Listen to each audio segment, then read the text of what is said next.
Hey everybody, Adam Realman here from Coney Island, USA. And on behalf of Coney Island, USA and Deno's Wonder Wheel Park, we hope that everybody out there is healthy. We hope that everybody is safe. And we just want to give you a little happiness right here in these weird times. Maybe a little distraction from the day-to-day grind of sitting home and well, whatever it is that you're doing at home. I'm listening to a lot of records and doing some reading, catching up on some reading, and I'm going to start off with showing you some of the things that I've been looking at. Again, Coney Island related reading matter. So it's sort of like a reading rainbow here with Adam Realman. The first book that I want to show you is The Life and Times of the Mighty Atom, right over there. Not Adam, but Atom. And the Mighty Atom was a strongman who ended his career out in Coney Island. It's a hard to find book. It might be online at this point. I know some of the libraries are doing kind of streaming type things or ebooks or whatever they call them. But I'm really a hard copy type of guy. So check that one out. Really a phenomenal story about an incredible strongman. The next book, another Coney Island performer here. This one is called The Coney Island Fakir, The Magical Life of Al Flasso. And Al Flasso ran a magic shop known as the Coney Island. He was known as the Coney Island Fakir. His magic shop was in Manhattan. A lot of the books that I do have are actually autographed. This one here, autographed by Gary Brown, the author. And I do have a little Al Flasso magic card right in there too. The Mighty Atom book, coincidentally, and this is kind of a cool Coney Island story. Years ago, we ran a strongman show on 12th Street with the Wonder Wheel as the backdrop. And we had the Mighty Atom's son, who at the time was 92 years old. Now, Mike Greenstein, who had signed the book for me right over here, Mike pulled his car with his teeth going from the boardwalk to Surf Avenue down 12th Street. And it was just an incredible sight. 92 years old, and he was doing that. He's since passed, but what a nice guy and just a strong man for his age. We got this book over here, Coney Island Lost and Found by Charlie Denson. Charlie, for those of you that may or may not know, runs the Coney Island History Project that is just below the Wonder Wheel. And this is a terrific read over here. Charlie signed that to me back when the book came out. And he's actually doing another book about the Wonder Wheel. So that should be out fairly soon. I'm not sure when it's coming out due to this whole business that we're dealing with. But you want to check that one out and make sure that you have Charlie and the entire Vourderis family sign that book when you get it, because signed books are always cool. Finally, we have the compendium to the Traveling Museum Show, the Coney Island Visions of an American Dreamland, 1861 to 2008. It's a pretty hefty book, photos, art depictions of Coney Island. It's a nice addition to any Coney Island library, and will certainly get the boredom out when you're just sitting home and hanging out. So that said, let me tell you a little about myself. I actually grew up in Coney Island. I grew up on Neptune Avenue between West 5th and Ocean Parkway.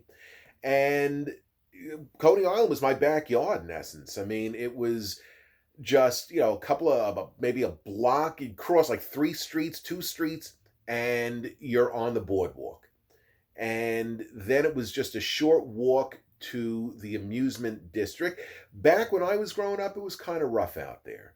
If you've ever seen the Warriors, you would know that was fairly accurate. I mean, it was, a rough period back there, but it never stopped me from going out. I just loved it as a kid. Any opportunity that I would get, I would just head on out there, play the games, go on the rides. And one of my favorite things to do when I was kind of a teenager was going to El Dorado, the El Dorado arcade. And back of the bumper cars, the entrance is on the Bowery.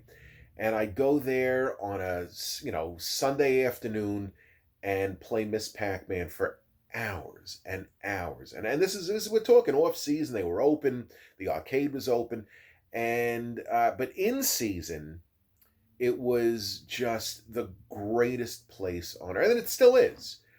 But memories of the Wonder Wheel, specifically Wonder Wheel and Spookorama. Now, as a kid, I was on Spookorama probably more than any kid should have been on a dark ride. And I think that probably helped foster my love for just bizarre and horror movies. I could tell from getting inside the car on the outside track, I knew every single turn that the cars were going to make. I knew when the stuff hit your face, and the puff of wind would blow your hat off. And I mean, it was just amazing. And now for the 100th anniversary, the 100th birthday of the Wonder Wheel, Danielle, and hopefully you've seen the video that she put up, is doing a lot of the paintings on the inside of Spookorama. And I'm really looking forward to seeing those, because just from the photos that she had posted on her video, they looked absolutely incredible. Tributes to like 80s horror, tributes to Coney Island and Dante's Inferno. And I mean, it really just looks better than ever. But then, of course, right outside of Spookorama is the legendary Wonder Wheel. And as a kid, I was on that nonstop also.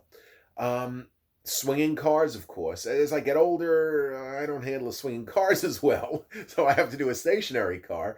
But those swinging cars, you're up at the top of the Wonder Wheel, and it is the absolute greatest view of anywhere. Give me a city view. Give me an urban landscape over mountains.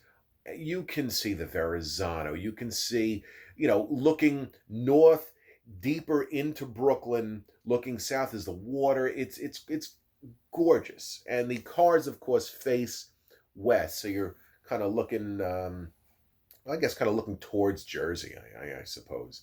What an amazing thing. And the Vourderis family, just one of the nicest families in Coney Island. They truly are. When Stacy called me yesterday to ask me if I would film a short video of just some reminiscence and kind of something to keep everybody's mind occupied as they're sitting at home, I said absolutely. For them, I would do anything. They're really the nicest, sweetest people. And when you think of the Wonder Wheel, you think of the actual ride, you think of the amusements, but you don't think of the people that are running this on a day-to-day basis. And that's the Vourderis family, and what they've maintained as part of the integrity of Coney Island is huge, absolutely huge. So, keep going. 100 years, let's go for another 100 years. All right, that said, well, I've basically covered all of my topics. Gave you a little history of, well, not really a history, but a little reminiscence of myself running around the boardwalk and the amusement district of Coney Island. Another cool thing that I remember, which was part of Astroland, was their shooting gallery that was on the corner right over there. It was 10th Street and Surf. And it was just this big old shoot. It took me years to realize that the rifles that they had as part of the shooting gallery were just lights. So, you go there with a flashlight and you can actually, ping on everything. But that I don't want to give away the secrets here. It was terrific. Absolutely terrific. I'm probably rambling now, but again, hopefully this is just a couple of minutes of nice reminiscence of getting your mind off of things. And like I said, we are looking forward to coming back.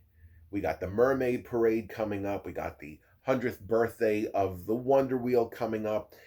And we all just want to spend time outdoors with one another in beautiful Coney Island. So that said, on behalf of Coney Island, USA, and on behalf of Deno's Wonder Wheel Park, we just again hope that everybody is safe, hope that everybody remains healthy, and just keep busy, keep exercising, keep moving, do whatever you can. This will all be over hopefully soon, and we'll be partying on the boardwalk in the shadow of the Wonder Wheel. So until then, peace, everybody.